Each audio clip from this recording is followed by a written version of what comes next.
Let's go. You're listening to Making Data Simple, where we make the world of data effortless, relevant, and yes, even fun. Podcast listeners, Al Martin here. Thank you for being here. I am with another founder. Imagine that. Another founder, another entrepreneur. I can't even say entrepreneur, but this guy lives and breathes it. I am with Douwe Maan. Where are you from originally? I'm from the Netherlands, so that's where the weird name comes from. It's not. Look, I've got my name's Albert, so there's no more weirder than that. I'm the fifth, actually. I'm like King Henry VIII. I haven't caught up with him, but I'm the fifth. Anyway, Douwe Maan, pleasure having you. He is the founder and CEO of Meltano. This is an open source data integration and transformation platform. He has a history at GitLab, and I think you were employee number 10 or something like that. Meltano began as an internal project within GitLab, and then it spun out as an independent startup in 2021. You've raised venture capital money. Now you're here, you're thriving. You got over 5,000 active projects every month, support data integration connectors for almost 300 sources and destinations. You're off and running, and you're the next Elon Musk. Welcome, man. How you been? I've been great. Thank you so much for having me. You do a lot of podcasts, don't you? I've been doing the rounds over the last couple months as we've been trying to get the word about Meltano out with the data community, software engineers, just people in general interested in the future of data tooling. So yeah, I've done a bunch of these recently. No, that's terrific. So welcome. Give us a little bit of your history, if you don't mind. Born and raised in the Netherlands, and I really picked up kind of the programming virus earlier. My background is really in software engineering, not in data. When I was 9 years old, we always used to have kind of computers around the house. My father was one of the first people to have a computer in his family. So I kind of grew up around computers, and I always grew up around them being something you tinker with, not just something where you can use the installed applications, but we had Linux at home. So I always thought of computers as this massive opportunity for creativity. So from a very early age, I started programming, and I started doing PHP web development for people online who would want help with that. And that kind of spiraled out of control to the extent where I founded a startup when I was 18, just finishing up high school, and then during college doing computer science in Utrecht, a city in the Netherlands, I ended up joining GitLab as employee number 10, like you mentioned earlier. And at the time, GitLab was tiny, very far from the 1,400 person, just having gone public company it is today. And I was able to grow a lot in those 6 years it took for the company to go from 10 to 1,400. And I was able to get a lot of leadership and management experience. And I ended up joining this internal Meltano project that we now spun out earlier this year. When did GitLab go public? GitLab went public mid-October 2021, so very, very recently. The ticker is GTLB for those who want to check it out. So did you leave prior then? You must have left prior then. Meltano was officially spun out in around May, June 2021. So I was not actually internal anymore for the IPO event, but it's also been really great watching from the sideline, the amazing work that the GitLab marketing team had done around sharing that story with the community. One of the very special things about GitLab that we have also adopted at Meltano is this kind of transparency that goes way beyond what typical companies would do, not just in the software that's being built, being open source, but also in the amount of detail of stuff going on behind the scenes that the community is included in. So even as an outsider, we got a really interesting look at the IPO process. I think it was the very first time that a NASDAQ actually live streamed the entire listing day event, and GitLab was able to make that happen. Hey, so I'm reading through or researching your history. You're the first person I've known that actually was in school and, building or developing on an iPhone. It said you had an iPhone jailbreak tweak. What is that? Right. So back in the early days when iPhones, even today, of course, iPhones can really only do what Apple wants you to do on them. And like 10 years ago, a little bit more, there used to be this really big movement of people jailbreaking their iPhones, basically to allow them to run arbitrary code on them and do far more than Apple had ever imagined. And during this time, I was kind of active in this community. And together with a couple of other people, we ended up building a tweak that basically modernized the lock screen on your iPhone years before Apple would add the ability to add notifications to your lock screen, to add, your the time, the weather, all of these details. We had built something that thousands of users, hundreds of thousands, like you mentioned, ended up viewing on their iPhone every day when they opened up their phone, just because we wanted it and Apple hadn't made it possible yet. And that was one of my first forays actually into open source development as well, since this was all done by the community with code in places like GitHub. And we were just trying to build something together for our fellow iPhone fans without any kind of limitations on what the code could be used for or who could contribute. Then also while studying, you co-founded a SaaS startup that I think correct. you got 150K in ARR. Did you study at all, man? Well, when I was, the nice thing was coming into my computer science bachelor's degree is that I found that so much of the stuff that was taught in the first few years was all stuff that I had picked up kind of by myself already, which is unique about this profession we're in of software engineering. So I was able to combine my full-time bachelor's education pretty much with 20 hours a week of real work on the side. And that's ultimately what prepared me to join GitLab as an engineer when I was still part-time, and then relatively quickly, 1 year later, become the first engineering manager before having left college. Juggling those things has always been something I've tried and enjoyed. So in your case, would you go to college again? It's a good question. I would say for the social aspect of it, 100%. For the specific education, I feel like computer science is one of the few fields in which you can learn way more kind of industry relevant stuff by yourself at your own pace, just by chasing after problems that motivate you. I don't think the best route is to go to college for that anymore. So all you kids listening, just close your ears right now.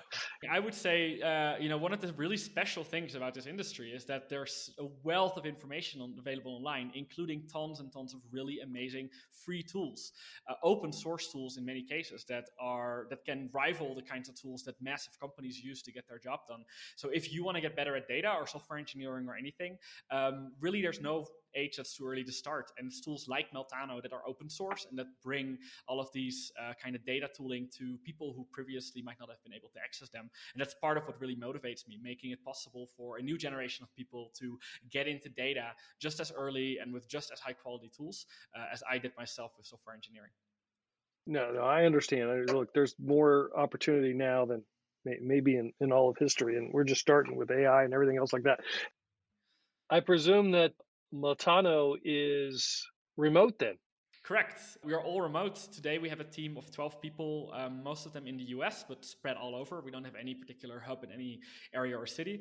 Myself and an engineer in Mexico City, and then we have one data engineer, software engineer in the UK as well. And we are actually hiring all remotely, and we are willing to hire everywhere around the world where we can get the kind of employment setup figured out. We have 12 roles, so if any of what I described further on in this call about what Meltano is doing resonates, listeners, definitely check out the jobs on meltano.com/jobs. GitLab was one of the world's biggest and first all-remote organizations, so we have learned from the best, and we are trying to build a world-class all-remote and open-source company just like GitLab has been. All right, so let's jump in. Meltano, how would you describe the company? Yeah, so when you introduced us earlier, you were talking about this open source data integration and transformation platform. And that is definitely one valid way of looking at it. And it's what we've focused on most for the last year and a half or so. But going forward, our vision is really to become a data ops operating system that can form the foundation of every team's ideal data stack. And our greater goal is to enable everyone to realize the full potential of their data.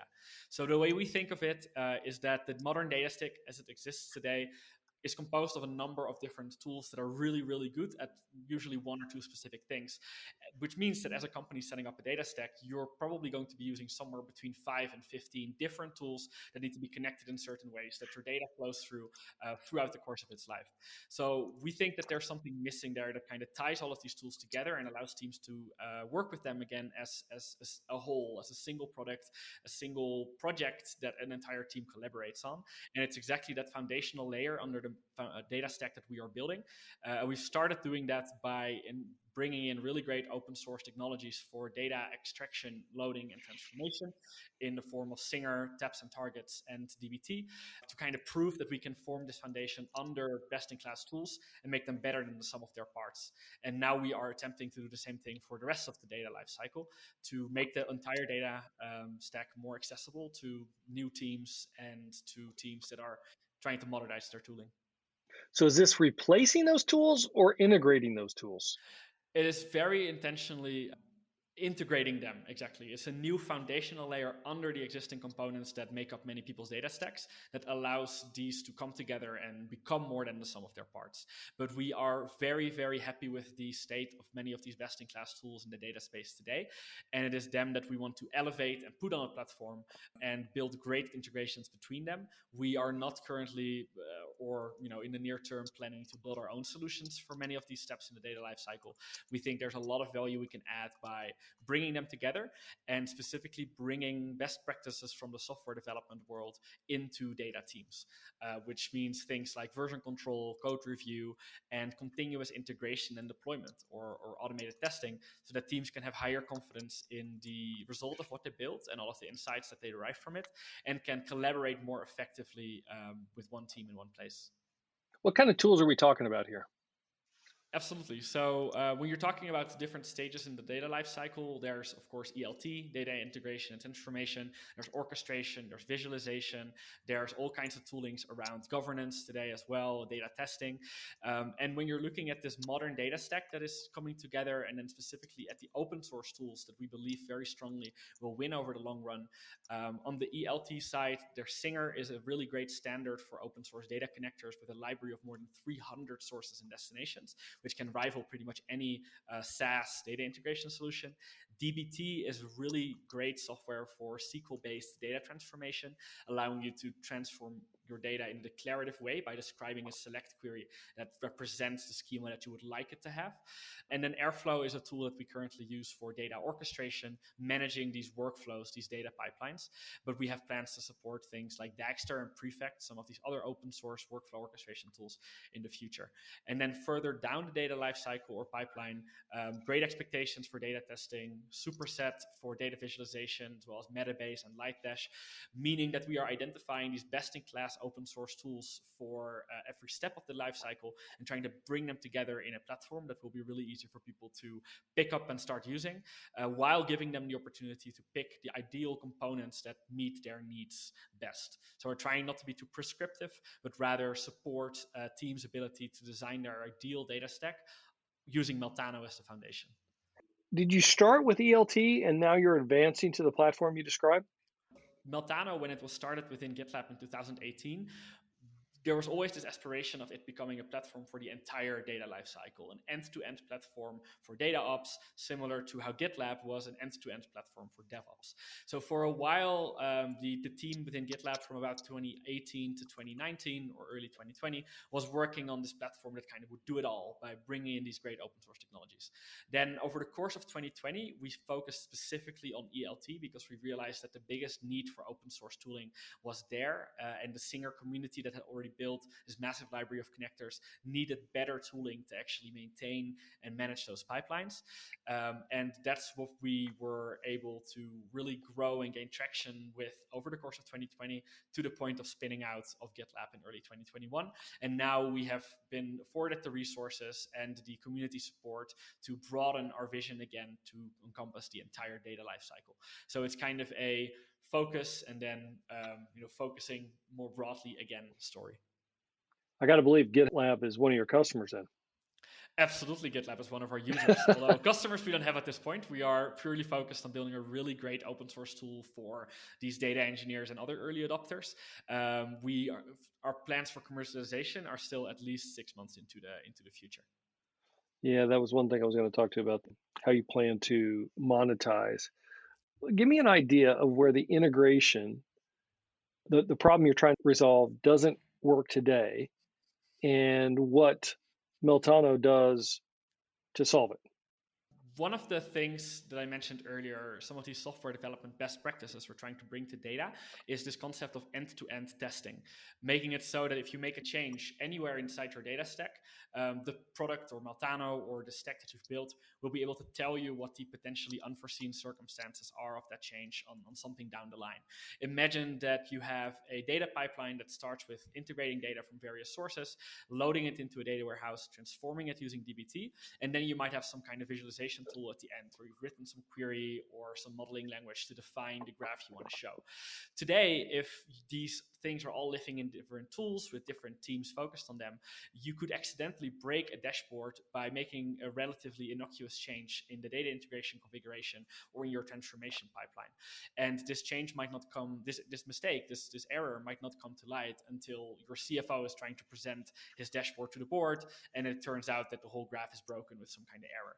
So one of the things that integrating these applications and bringing them together in one project accomplishes is the ability for Meltano to have full visibility into every aspect of your data stack, all the way from data integration to visualization, and giving you insights of what's going on in that pipeline and allowing you to detect certain potential errors and negative impact of changes wherever it might be in your stack, by virtue of having all of this running locally on your computer, having it running in a continuous integration environment on some kind of DevOps platform like GitLab or GitHub. And what this gives teams the ability to do is to iterate more quickly with much higher confidence, because they know that any unforeseen changes will be detected before they actually go into production. And it allows entire teams to see how these different parts of the data stack fit together and propose changes to their colleagues who they previously might never have talked to because they felt like they were working in such different worlds. Our thinking is that entire data teams should be able to have the full perspective of the entire data stack and work on it collaboratively, just like software development teams do on massive projects. So is this data ops or DevOps or both? And what's the difference? A lot of what I'm talking about here definitely sounds like stuff that software developers would say. Background is explicitly in software development. And when I became exposed to data and the types of tooling and workflows that data teams use, I was disappointed or confused or surprised to see that a lot of these best practices that had arisen in software development as part of this DevOps movement and had really revolutionized software development in so many ways were missing from the data world, even though with my software developer eyes, the parallels and the similar problems and the similar needs were really clear. So the way we think of it is that data ops is a combination of DevOps and a number of other workflows, like agile development is part of this as well. But we think that the first step of bringing these software development best practices to data teams will be by taking these DevOps best practices and building tooling for data teams that embraces these. So yes, we are bringing data ops to the entire data lifecycle by reimagining DevOps for the data lifecycle and data teams. From a business perspective, are you monetizing the ELT, the Singer work that you have as you build out this platform? Or are you've got the ELT piece as part of the platform and you're yet to monetize, like you say, and like commercialize it in 6 months or so? Yeah, we are not currently monetizing any part of Meltano. The most important thing we think today is to build a product that our data engineer, early adopter users really love. And we want to get to the point where we have product market fit with the entire data ops OS that we're building before figuring out how to monetize it either through a hosted SaaS or platform as a service or through different tiers of functionality depending on the needs of the end user, just like GitLab has done successfully with different enterprise tiers, tiers for medium and large businesses, and then tiers for smaller organizations or organizations with less enterprising needs. So our ELT solution today, which is part of this data ops OS, if you combine it with components specifically for EL and T, is something that we expect users to run on their own infrastructure within their own cloud hosting platform, or even within an existing workflow orchestrator like Airflow that they might have running somewhere. What platforms are we talking? Now, one thing that IBM's doing is what we call hybrid platform. So we're trying to make things work, which is very difficult, work across multiple platforms, SaaS, on-prem, multiple clouds. Where is Meltano in that endeavor? Meltano, the deployment strategy is really kind of built on these constructs of Docker and Kubernetes, if you want to go that far, which means that you can containerize your entire Meltano project as a Docker container that is capable of running every aspect of your data stack. And then where you deploy it is really up to the support of the infrastructure that you already have committed to. We are very much cloud and infrastructure agnostic today, but when we start monetizing, we will also have to figure out some kind of hybrid model for both where the main platform as a service will be hosted, but since of course some users will have their data already in one of the big clouds, we want to be as close to that data as possible to allow them to minimize their bandwidth costs, for example, but that's still down the roadmap for us. Let's talk a little bit about open source. I think you're making this all available today as an open source offering. Yes. Correct. And so then, if I'm a developer, I have full access to everything Meltano is putting on the table here, and I can make access of it without saying too much. Anything you don't want to say. I mean, what is your plan to commercialize? I mean, when will that come, and how will it come about? Given we're talking open source, it's always a little bit tricky. Yeah, that's fair. I hinted at this a little bit already a second ago, but I think over the last 5 to 10 years, open source business models have really been proven to be workable at scale. And GitLab has done this very well as well. And GitLab has actually been a pioneer of what is now called the open core business model, or really buyer-based open core, which means that the core of the product that is used directly by data engineers or the engineers on the ground, the individual contributors that are sort of doing the work every day, is all available for free, because that's also the functionality that these people are most likely to contribute to and improve. What that means is that forever open source and for free will be all of the tooling that data teams need, if their needs are mostly limited to those of the individual engineers on those teams. But then buyer-based open core means that around this open core, there can be kind of shells of functionality that are targeted at specific buyer personas. So depending on who in an organization really cares about the piece of functionality, we would decide to put it either in the open source edition or in one of the potential paid tiers we'll have down the line. In GitLab's case, Enterprise Edition has a lot of things to do with single sign-on, audit logging, role-based access control, integrations with other types of enterprise systems. And with Meltano, we are anticipating going in a similar direction. At the same time, we will have a hosted platform, a SaaS or platform as a service, that allows teams to take the Meltano-based data stack that they have built locally to deploy it on top of our platform, so that they do not need to worry about Kubernetes or picking a cloud themselves. They can take their project, push it up to us, and then we will charge them for compute. But this is explicitly something that we are not going to be figuring out until we have reached product market fit with this data ops OS that we're building. So we want to get to the point where this data ops OS is running in production, if in hundreds, if not thousands of organizations. And some of them are starting to ask us, beg us practically, to allow them to pay for some additional enterprise functionality, either for that or for 24/7 support, or for just a simplified hosting setup where they can leave that out of their own hands. Let me ask you, a lot of our listeners, they like the personal aspects of the podcast, not just all the technical. My question is does that not, as a CEO, does that make you nervous that you're still the end state is not yet defined? No, it does not. It really doesn't. I feel like the space around open source software has changed so much that what I'm describing here is really not out of the ordinary anymore for developer tools and infrastructure tooling specifically. The idea very much is that if you build something that will be loved by the engineers using it every day and can become ubiquitous as a standard across the industry, there will be the opportunity to monetize some percentage of those users over time.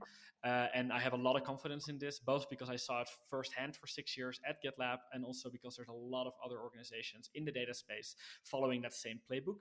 And we have full backing from our investors on this. It's actually investors who are the first to say, wait as long as you can to sell, because the longer you can just build really, really awesome stuff with your community, the better. And they are also betting on our and everyone else's ability to figure that out as we go. And like I said, we have a number of ideas already that are very plausible to work, that have worked very well for other organizations. And those will be our first tries. And if they don't immediately work out, we will have the opportunity to try something else, because we will still have that massive user and contributor base that we are building today. Just to illustrate the point, we have about 2,000 people in our Slack community right now that are not just users looking for support, but that are actively working with us to build Meltano and make it more powerful and make it meet their needs better. We believe really strongly that the best tools are those built in collaboration with their users. And that goes both for the product we'll build as the business we'll build around it. Is there a risk that some of those users will be leveraging a piece of the technology that will be purchasable in the future?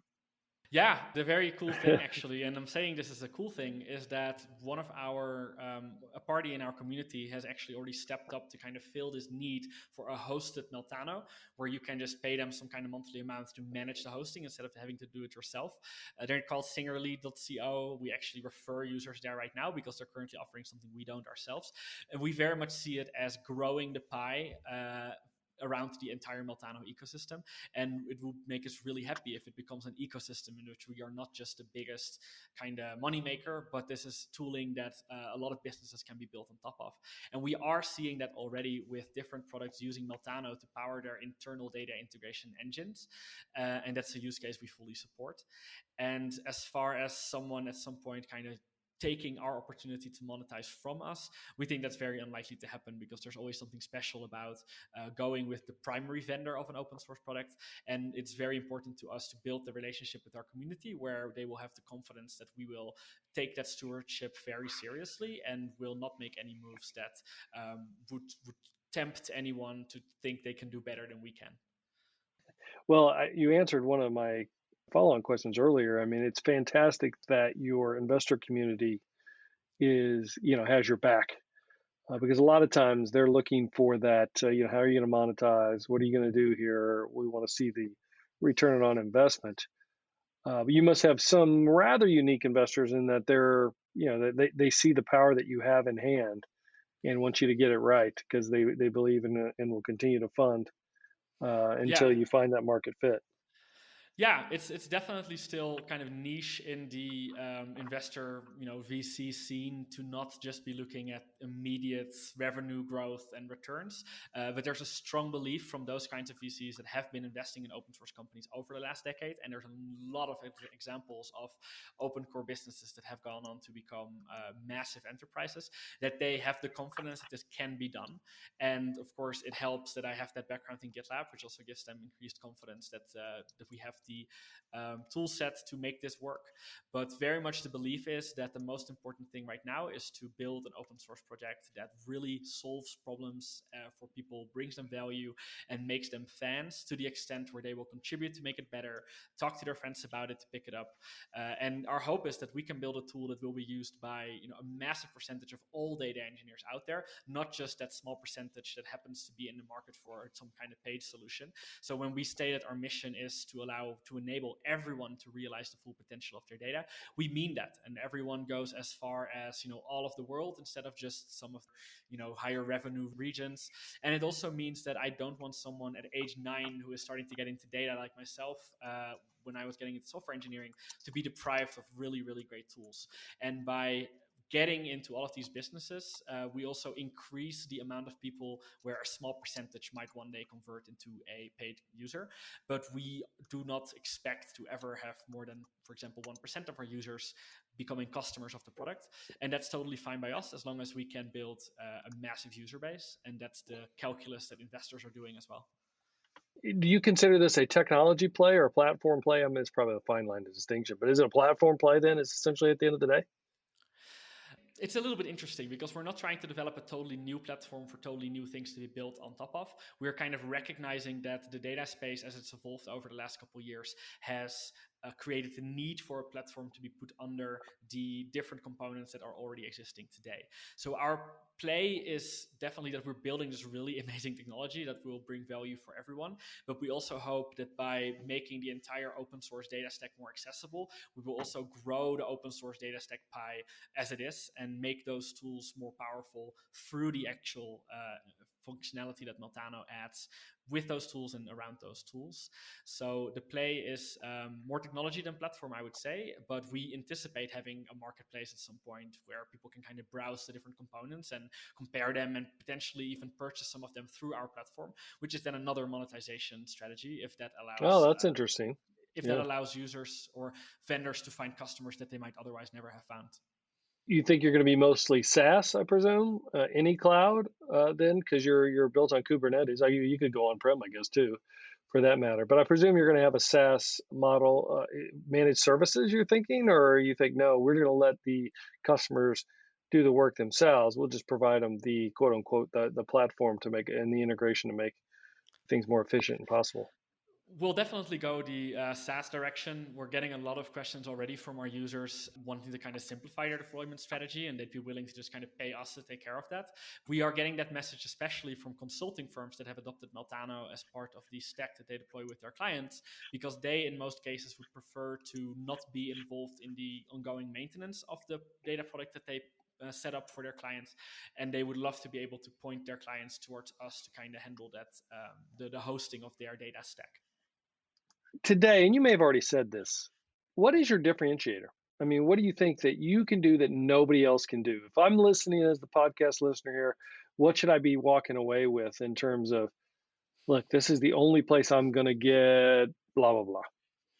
This is the only place where you're going to get that data ops in a way that acknowledges the current state of the data space as being massively horizontally integrated and being composed of different tools that are really best in class at one specific thing. So there's a number of data ops vendors that are trying to build one massive one-size-fits-all platform that they try to put all of their users on, and they're building competing solutions with all of these best-in-class players that have come up over the last 5 years. We are unique in that we acknowledge that we need to play well, and not just well, but amazingly well with these current tools, and empower these individual vendors by providing extra value in the data stack that they are not currently in a position to provide themselves. And that means that you can, as a team, adopt data ops and get these advantages of software development best practices like version control and CI/CD without having to completely throw away your current data stack and adopt something new, because we are able to kind of get in there and empower what you currently have and allow you the choice to evolve your stack over time, instead of saying, if you want data ops, you'll have to use our thing and you'll never be able to use something else again, which is a very hard sell for many, many reasons. So that's on the data ops side. If we're looking specifically at data integration and transformation, which has been our focus for the last year and still a significant strength, one big difference compared to other ELT solutions is the fact that we allow you to tap into this massive community and ecosystem of more than 300 connectors built around the Singer standard, which is more than you'll get with pretty much any competing data integration solution.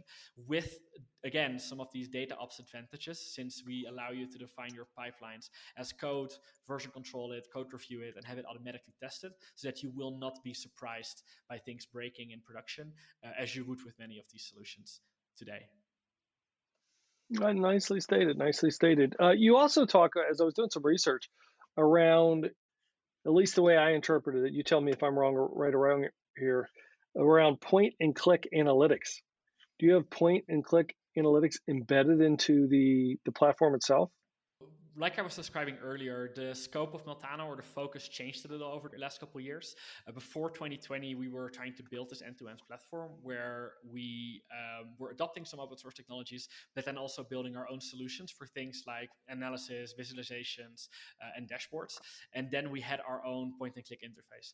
Today, though, after having focused on EL for a year and now kind of having gone back to focus on the entire data lifecycle, we are instead adopting existing really great point-and-click analytics solutions in the open source space, like Superset, Metabase, and a newcomer called Lightdash, because we realize that these teams are fully committed to building the best possible BI and Viz tools ever, and we will just not be able to compete with that. And we do not want to either, because we think that the world is better off having a lot of vendors compete for the specific point solutions, and then we will compete on specifically the data ops OS vision, and not also on trying to outdo other vendors on things that they are really good at. So it's very much an additive play, something where we're adding something new to the table instead of trying to push out some of these current players that we would much rather be great friends with. Probably this is again a repeat, but I like to make sure we get this out there. Is there a particular target audience that you have? In other words, a persona that you're trying to attract right now? I mean, I know you're attracting developers, but anyone else, any on the enterprise level, even any, small to medium businesses that you're looking to attract? We are really going for, kind of like I was describing earlier, this bottoms up play where it's going to be through data engineers and data professionals themselves to bring us into their organizations, because they realize that they want what Meltano can do for them. And that means that the most useful kind of adoptees for us today are data engineers that are in organizations where these tooling decisions already lie with the engineers themselves, instead of them being kind of top down enforced, because these are also the engineers that will become contributors to the platform and that can make it better with us. Like I mentioned earlier, we really believe that the best tools are those built in collaboration with their users, and it doesn't get more collaborative than literally being in the code base and the issue tracker together. So data engineers that have kind of learned a little bit from software development and know that being involved in building your own tooling is going to make you more productive in the long run is very much what we're targeting. And we are seeing interest both from larger enterprises that have data teams that are empowered to make their own tooling decisions and that have the bandwidth to contribute back, as well as really small teams that might only have 1 or 2 engineers on them, who are very much liking Meltano because it makes it so much easier to get started with the modern data stack and with connecting all of these tools, instead of that having to be done yourself. So it's primarily data engineers who have been exposed to software development stuff and who might even have been software developers in previous lives. And then, like I mentioned earlier, it's data consultants in large part, because they are building data stacks for their clients every week, every month, and they are going through a lot of the same motions again and again. And they want that to be more reproducible, and they want that to be optimized for rapidly recreating these data stacks, which also means that their teams are more involved on the technical aspect of building a data stack. And it's valuable to have tools that allow them to do so with the advantages that they're used to from software development, as opposed to an organization that sets up their data stack once and then never touches it again, which of course is not realistic either, because you're always going to be swapping out components over time. But those are the biggest audiences we're seeing today.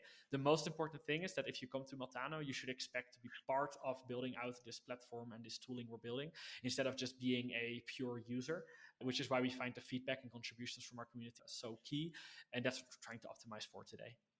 I got to ask you this before we break. How do you measure success until you monetize? Is it the number of contributors?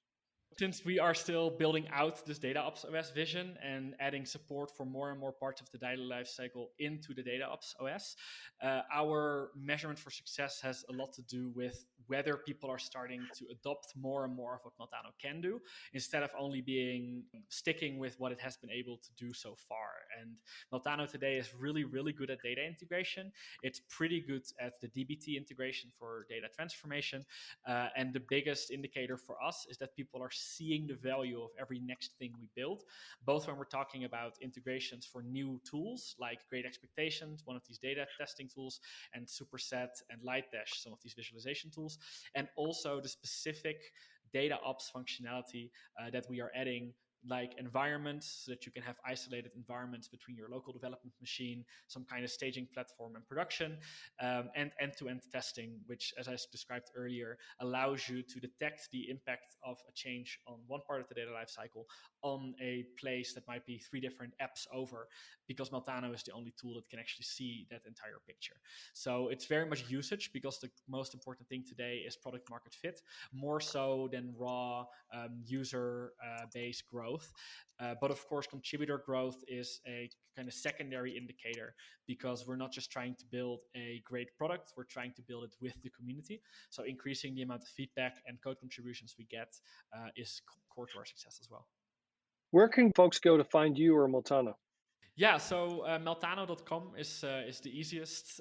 We have a Twitter account, of course, called Meltano Data, and we have a Slack community with more than 2,000 members that you can sign up for through meltano.com/Slack. There's a button on the website, of course, as well. And otherwise, if you're interested in working with us to actually make this happen, to bring these data ops to the entire data lifecycle and to bring these software development best practices to data teams, then there's 2 great ways that you can join us on the mission. One being find us on Slack, like I mentioned, meltano.com/Slack. But we are also hiring in engineering, in marketing, and all over the place through meltano.com/jobs. Awesome. We'll put that in the show notes. Anything that I didn't ask you that you wanted me to ask that I didn't dive into, or something you'd like to explain, something unique about Meltano or you or whatever? Anything I missed? I think we did pretty well covering all the Good. major notes. All right. Hey, I only got a few more things. What do you do for fun? Recently, I've been really into Formula One. For those who've been watching, the current season is a blast, and we're recording just a few days away from the season finale, so to speak, where Max Verstappen and Lewis Hamilton will go for the World Championship. So that's been occupying my mind a lot. You know what? That's awesome. And here's why it's awesome. Have you always been a Formula One fan? No, of course not. It's just the Drive to Survive Netflix series Yes, over that's the last what few it years that is. has introduced everyone to it. But the past few seasons that Netflix followed were relatively boring because you kind of knew who was going to win every race anyway. Lewis Hamilton for the last however many years. Yeah. This year, the title fight has just been thrilling. I also, as a very new Formula One fan, went to my first Formula One race a month and a bit ago here in Mexico City, which was super exciting. Nice. And now, being Dutch, I'm looking forward to going to the Zandvoort track in the Netherlands next year as well. It's funny because I never cared about cars. I don't even have a driver's license myself because in the Netherlands, everyone just uses public transportation and bikes. And here in Mexico City, I happen to live in an area where that's possible as well. So I was always kind of turned off from the whole, motorsports. But the engineering that goes on and just kind of the internal dynamics between the teams and their drivers and the teams between each other are fascinating. I would have thought that you being from the Netherlands, you had already followed them or something. I thought this was like a U.S. thing where we're just not following Formula One like the rest of the world. But not so much, huh? No, so it's interesting. In Europe, it's always primarily been a UK thing. So I think British fans, there were always also tons of great British drivers. The Netherlands really only got into it when Max Verstappen became signed by Red Bull Racing rather. But even in the Netherlands, a lot of people just looked at it as this weird niche hobby where people are just fans because there's a Dutch driver now. But now through Drive to Survive, suddenly people understand there's a lot more to it than just cars going fast on a track.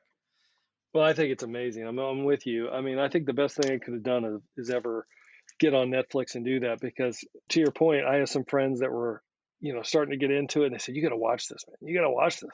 So finally, I said, "Fine, I'll watch this." And damned if I didn't get hooked. Now I'm watching this thing, going, "Oh, okay, what's going to happen next?" And I couldn't watch some of the races this season. Even I just started this year, and I wanted to catch up, so I'm like rushing through the stuff to catch up. And now, I'm watching, and that last race was unbelievable. I mean, they're going back and forth, and the penalties and all this stuff. It's pretty intense. And now they're going into the final race of the season with exact same points, which is also hasn't happened since 1974. I just read on Reddit. Oh, is that right? And it's never been quite this close. My fear is that Lewis will still win. By the time someone listens to this, that will probably already have happened, and Max will have to try again next year. But I'm sure that most of our listeners are completely zoned out by now. But the thing I wanted to add, next year is going to be interesting because the specification of the cars is changing.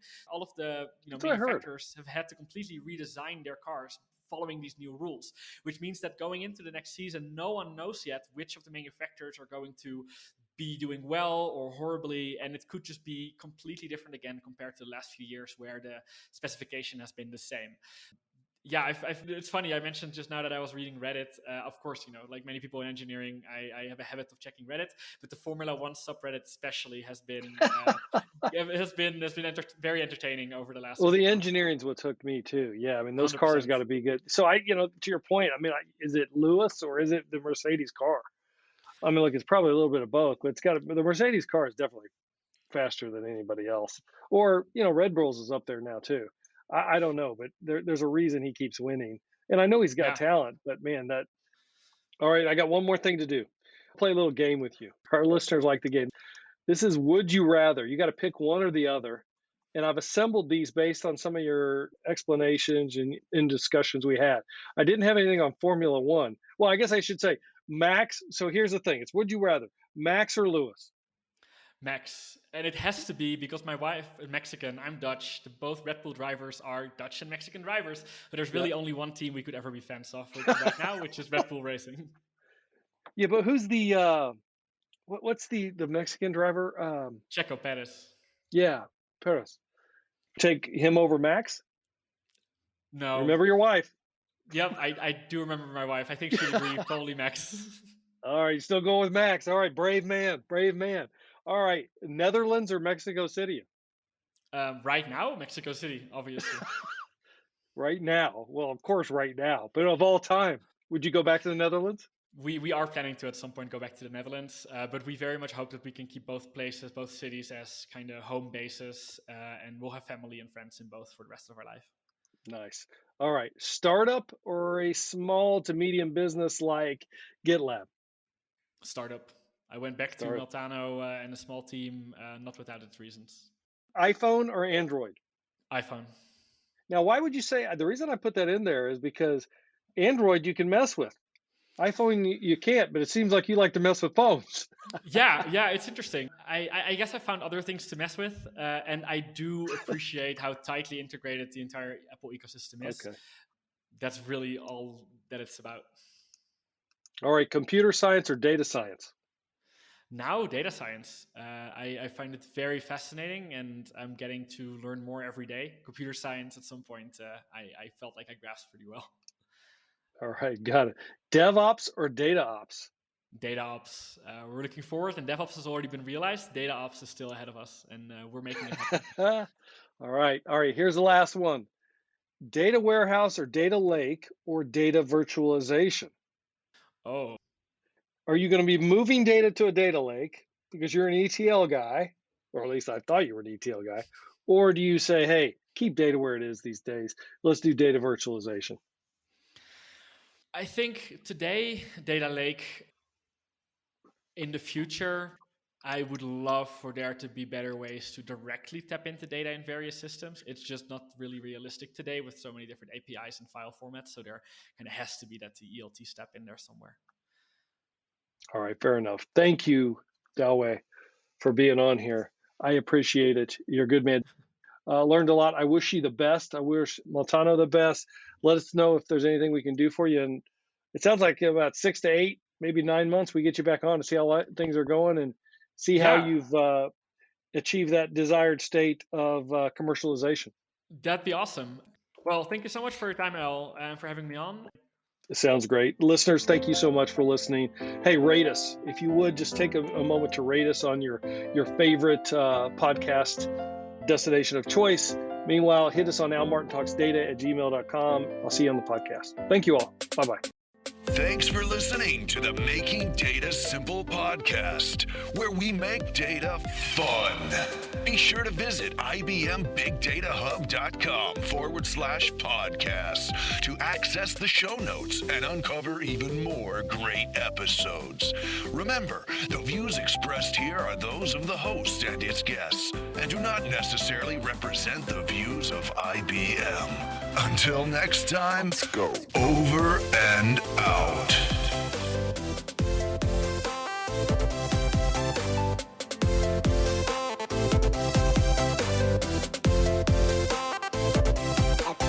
Go.